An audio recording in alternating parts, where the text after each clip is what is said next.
Now we are moving on to client care. Our first reminder here is going over your schedule and the client assessments. This is a really important reminder because I know that it does present some challenges. We do expect all employees to be checking their schedule on a regular basis through either their phone or home computers using ERSP.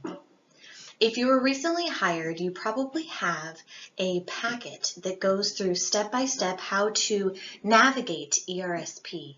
If you don't have that document, please let me know and I would be happy to provide it to you either through email or you can pick it up in the office. It's important to check your schedule, not to just remember when you have a shift scheduled, but it's also important to be checking it in case there was ever a mistake or some type of error that you need to let us know about. With the client assessments, it's extremely important to access that on ERSP. There's also a separate tab that tells people any updates to the client's needs. There is also a place where there could be notes of a gate code or any extra information that would be necessary to properly start your shift. If you've never been in the home before, that is a great time that the day before or even as soon as you're scheduled for that new home to go over and check all the details, because if you have any questions, it's important to give us a call so we can go over the assessment with you as well. If you have the mobile app for ERSP downloaded on your phone, or you're able to access it through the web on your phone, there's also a map to the address for your client. That's also an easy way that you click on it and it will pull up the directions of how to get there. Next on our reminders here is to keep your schedule and your personal matters private. This can be extremely challenging because when you're in a home with a client, especially if it's a regular client of yours, it's easy to develop those relationships which we want you to have with your clients so they feel safe and secure. But with that said, you have to keep the boundary of not letting them in to know all of the personal details of your life, especially the negative ones. With your schedule, you need to keep that to yourself as well. This can create some awkward moments between you and your client if they feel that you should be with them when you're scheduled with someone else. If they have questions about your schedule, you need to direct them to the office so we can help you take care of that. As soon as you're in the home, although you've already read the assessment, after clocking in, the first thing you should be doing is to go read the care plan binder. There are many notes that are necessary to read and places to document after your shift or during your shift. A lot of families keep routines, any extra tips. There's also a place to where you're going to enter in your codes when you clock out, the activity codes, that list. So there's so many necessary parts that you must be accessing the care plan binder for each home that you're in.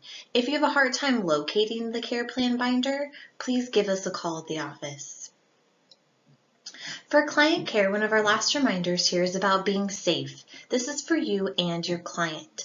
Please be aware of your surroundings with your client to watch out for anything that could be a hazard, such as maybe an area rug that is lifting or your client is regularly tripping over it, or if their walker has a hard time accessing a specific area due to a carpet or any clutter on the floor. It's really important to always be on the look for things like that. All right, our next question here, question number 2, you're going to find again in the bottom left-hand corner of your screen. Where do employees access their schedule? So the first thing we just started talking about here on this slide, we do require everyone to access their schedule on ERSP. This is necessary to keep track of. Please do not call the office to ask for a printout of your schedule. We require everyone to access it on their own. With that said, if there is a concern or question regarding your schedule, please do give scheduling a call so we can help clarify that. Let's talk about office communication. When the office is sending you messages, whether it's a text message or email, I do expect everyone to respond as soon as possible. If you're on a shift, we will call you if it warrants an immediate response from you. Also, please be mindful that when you're sending us text messages, we cannot see emojis. I know this seems ironic since we are sending it as a text message, but we use our computer system, ERSP, and that does not register emojis. The only reason I want you to refrain from emojis is because I want to be able to completely understand what you're trying to communicate. And it will come up as some type of symbol or funny character, and then I won't know what you're trying to share with me. Let's talk a little bit about our after hours policy. So as you can see here, I put down our phone number, although everyone should be mindful of this and already know. But I want to remind everybody that when you're calling between the hours of 5 p.m. and 8 a.m., you must leave a voicemail, which means that you can't press 0, you can't press 1. There's no trick to bypass the recording that's there. You have to wait all the way until the end and then leave us your voicemail. Please make sure that if you are calling after hours, that it does warrant an immediate response. This would be an emergency or anything that you need to talk to us immediately, not something that can wait until 8 a.m. For all matters that don't warrant immediate response, I need you to please wait until the office is physically open at 8 a.m. That is when we can help you with all other matters that aren't considered an emergency. If you're calling out for a 6 a.m. shift, that would be an appropriate time to give us a call, hopefully the evening before. If you have to call us in the middle of the night for your 6 a.m. shift, we probably cannot find you coverage, which means that you need to do your absolute best to be at your shift, and then come 8 o'clock, we will do our best to help find you coverage so you can go home early. Anything that comes up during your shift that you need to communicate to the office, unless it's an emergency, please wait until your shift is over. We don't want to upset or worry your client, and we also want you to be 100% available for their needs while you are at work. We will call you if something comes up on our end that needs to be discussed right away pertaining to that client. Otherwise, please wait until the end to communicate with us. Lastly here, I want to point out respect. This seems like it might be an obvious one, but sometimes we just need a refresher to be more mindful of how we treat one another. This goes for your coworkers, so if your shifts overlap with another caregiver, the client's family, the client themselves, as well as our office staff, we want to keep that open communication and respect all the way around. This is a working environment, and it is one of our expectations. Lastly here, now that we've gotten through some reminders, I want to talk about some little perks that we have here. So first, let's talk about bingo, which brings us to our third question here at the bottom left-hand corner.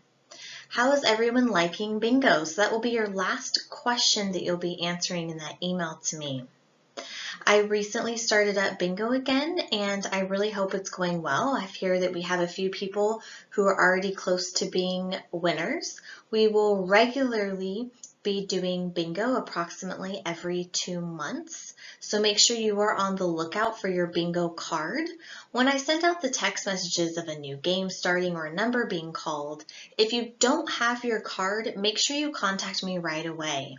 If it's towards the end of a game, I can't really issue you a new card, so make sure you get it right away when the game starts. Remember that you do need to be working approximately 10 hours on a consistent basis per week, as well as having exceptional attendance. Those are the requirements to win bingo.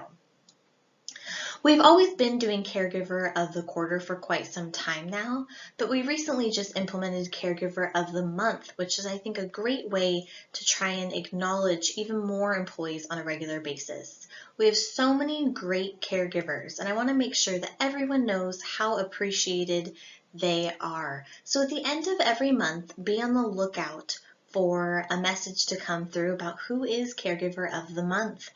The way to earn Caregiver of the Month and Caregiver of the Quarter is through exceptional attendance. How many hours you work isn't always a factor as long as you are working a consistent schedule. The biggest way to get into those pool of people to have the opportunity to be caregiver of the month or quarter is by receiving really positive feedback from your clients, from their family, and from our office staff as well. Going above and beyond is truly what makes an exceptional caregiver, and that is what I'm looking for. In November, we will be doing a caregiver event to celebrate Caregiver Appreciation Month. Normally we do something around the holidays, but this year we're going to implement an event in the month of November. So we're really looking forward to that. If you have any ideas or suggestions of things that you would like to see at that event, please feel free to reach out to me. Lastly, I want everyone to know that each and every one of you play an extremely important part in home life senior care, and we truly are appreciative of each and every one of you. Thank you for watching this video of policy reminders. Remember that you were required to watch the first video and the second video. Please respond to my email or open up a new message to me and list the 3 questions that were asked throughout both of these videos. Again, that is a total of 3 that I'm expecting answers to.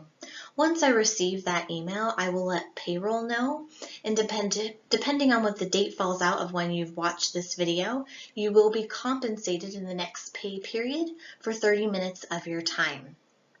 Any questions that you have for me or anything else that you would like to discuss, please reach out to me here in the office. I am here Monday through Friday and always look forward to talking to all of you.